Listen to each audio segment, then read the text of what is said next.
Mr. Speaker, the gentleman from Cambria County, and I was with the gentleman at a couple of press conferences in support of the Scotland School. And the last couple of weeks, I've seen those families and the hurt that they really want to hold on to the school. And my question is, in this $1 billion tax increase, are we saving the Scotland School?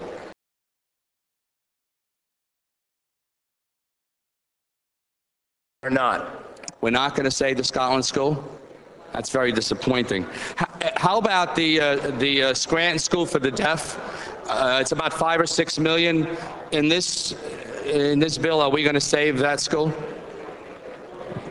So that's not in the budget? It's not in the budget as well.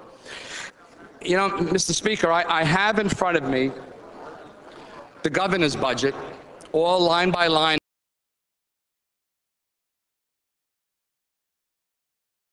Senate Bill 850 and the comparisons of the Scavello amendment and the amendment that came afterwards. Line by line, I see every expense in front of me and exactly where those dollars are being spent. Now, earlier, I heard a member saying that he didn't like parts of this budget. And I'm really taken back because I spoke to about 22, 23 members, and not one of them, not one of the Democratic members, have seen a line-by-line expense of the budget. Not one of them that I spoke to. Now, we're putting down a $1 billion tax increase, and you got 138 pages, 128 pages, whatever it is, and we don't know. We don't even know if there's a need. We don't even know if there's a need for that increase. Does anyone here have a line-by-line item that you've looked at? Because the members that I spoke to did not see one. And I think that's pretty odd. You know, how could you not like something if you never saw the budget?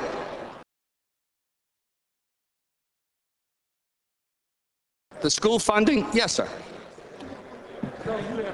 Let me also be clear, because I understand the rhetoric, and I appreciate the courtesy. I appreciate the courtesy, but in the version that was developed by the Republican Party, Mr.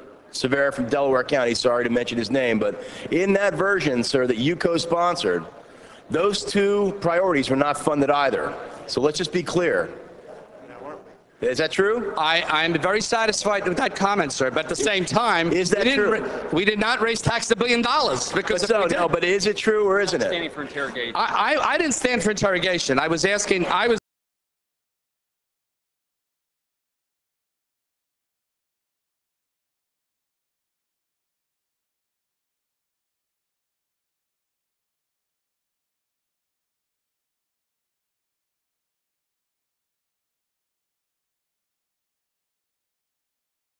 Here's my problem, and I guess this is the problem that I'm really confused about. The difference between the Scavello amendment and the agreed-to amendment between the three caucuses is approximately $500 million. Am I correct? My budget puts the Scotland School in. Am I correct? Spend number is about 500 million, close to it.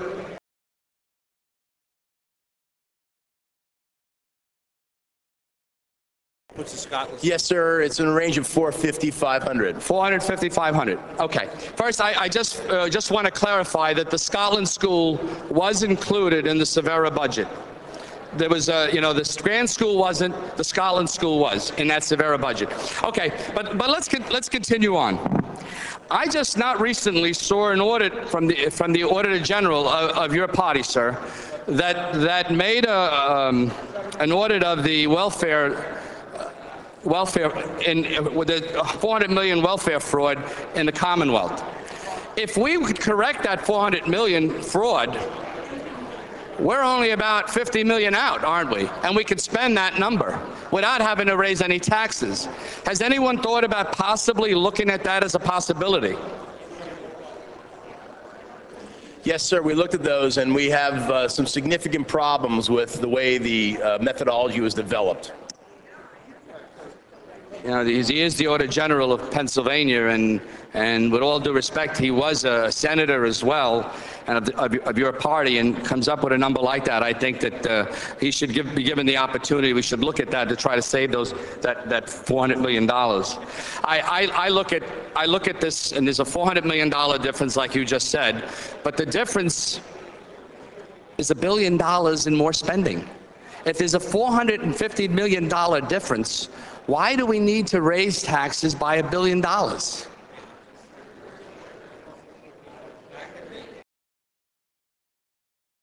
Someone answer me that question.